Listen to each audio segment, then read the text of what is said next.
ಭಾಷೆ, ತತ್ವಶಾಸ್ತ್ರ, ಆಮೇಲೆ ನಮ್ಮೆಲ್ಲರ ಅಸ್ತಿತ್ವನ ಮೂಲ, ಇದನ್ನೆಲ್ಲ ಒಂದೇ ಒಂದು ಪದದಲ್ಲಿ ಹಿಡಿದಿಡೋಕ್ಕೆ ಸಾಧ್ಯನಾ ಅಂತ ಯೋಚಿಸ್ತಾರೆ. ಮೇಲ್ನೋಟಕ್ಕೆ ಅದೊಂದು ಅಸಾಧ್ಯವಾದ ಮಾತು ಅಂತಲೇ ಅನಿಸುತ್ತೆ. ಹೌದು, ಅಸಾಧ್ಯ ಅಂತ ಅನಿಸುತ್ತೆ.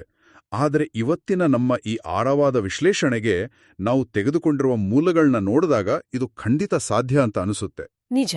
ಹೈದರಾಬಾದಿನ ಶ್ರೀ ಗಾಯತ್ರಿ ಜ್ಯೋತಿಷ್ ವಿದ್ಯಾಪೀಠ ಒದಗಿಸಿರುವ ಬಹಳ ಕುತೂಹಲಕಾರಿಯಾದ ಮಾಹಿತಿಯನ್ನ ನಾವಿವತ್ತು ಬಿಡಿಸಿ ನೋಡಲಿದ್ದೇವೆ. ಅಂದ್ರೆ ನಮ್ಮ ಇಂದಿನ ಮುಖ್ಯ ಗುರಿ ಬಂದು ವಿಷ್ಣು ಸಹಸ್ರನಾಮದ 25ನೇ ನಾಮವಾದ ಸರ್ವಃ ಅನ್ನೋ ಪದದ ಅರ್ಥವನ್ನ ಆಳವಾಗಿ ಅರ್ಥ ಮಾಡ್ಕೊಳ್ಳೋದು. ಹೌದು, ಕೇವಲ ಆ ಒಂದೇ ಒಂದು ಪದ ನಮ್ಮ ಗ್ರಹಿಕೆಗೆ ನಿಲುಕುವ ಮತ್ತೆ ನಿಲುಕದ ಎಲ್ಲವನ್ನೂ ತನ್ನೊಳಗೆ ಹೇಗೆ ಅಡಗಿಸ್ಕೊಂಡಿದೆ ಅನ್ನೋದನ್ನ ಅನ್ವೇಷಣೆ ಮಾಡೋದು ಇಂದಿನ ಉದ್ದೇಶ.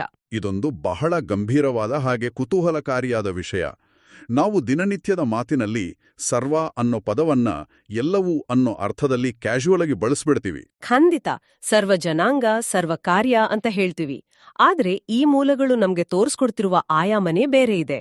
ಅಂದ್ರೆ ಜ್ಞಾನದ ಮಿತಿಗಳನ್ನ ವಿಸ್ತರಿಸುವಂಥ ಒಂದು ಬಹಳ ಸೂಕ್ಷ್ಮವಾದ ತತ್ವಶಾಸ್ತ್ರ ಈ ಒಂದೇ ಪದದೊಳಗೆ ಅಡಗಿದೆ ಅಲ್ವಾ? ಹೌದು. ಕೇವಲ ಒಂದು ಶಬ್ದ ಇಡೀ ಬ್ರಹ್ಮಾಂಡದ ಸ್ವರೂಪವನ್ನ ಹೇಗೆ ವಿವರಿಸಬಲ್ಲದು ಅಂತ ಅರ್ಥ ಮಾಡ್ಕೊಳ್ಳೋದು ನಿಜಕ್ಕೂ ಅದ್ಭುತ. ಹಾಗಾದ್ರೆ ಈ ಪದದ ಮೂಲ ಅರ್ಥದಿಂದಲೇ ಶುರು ಮಾಡೋಣ.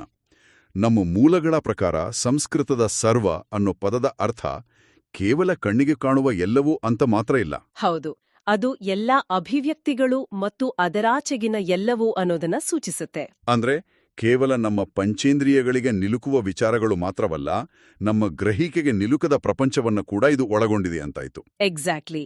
ನೋಟ್ಸ್ನಲ್ಲಿ ಇನ್ನೊಂದು ಮಾತಿದೆ, ಸರ್ವಃ ಸರ್ವಸ್ಯ ಜಗತೋ ಅಂತ. ಅಂದ್ರೆ ಇದು ಸಮಸ್ತ ಜ್ಞಾನದ ಒಟ್ಟು ಮೊತ್ತ ಅಂತ. ಇದು ಕೇಳೋಕೆ ಬಹಳ ಚೆನ್ನಾಗಿದೆ.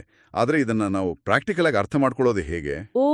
ಅದನ್ನ ಅರ್ಥ ಮಾಡ್ಕೊಳ್ಳಕ್ಕೆ ನಮ್ಮ ಪ್ರಾಚೀನ ಉಪನಿಷತ್ತುಗಳು ಬಳಸುವ ಉದಾಹರಣೆಗಳನ್ನ ತೆಗೆದುಕೊಳ್ಬೇಕು. ಅವರು ಇಂಥ ಸಂಕೀರ್ಣ ವಿಚಾರಗಳನ್ನ ವಿವರಿಸೋಕೆ ಬಹಳ ಸರಳವಾದ ರೂಪಕಗಳನ್ನ ಬಳಸ್ತಿದ್ರು ಅಲ್ವಾ? ಹೌದು. ಈಶಾವಾಸ್ಯ ಉಪನಿಷತ್ತಿನ ಒಂದು ಸಾಲನ್ನ ನಮ್ಮ ಮೂಲಗಳಲ್ಲಿ ಉಲ್ಲೇಖಿಸಲಾಗಿದೆ. ದ್ಯಾವಾ ಪೃಥ್ವಿ ಜನಯನ್ ದೇವ ಏಕಃ ಅಂತ.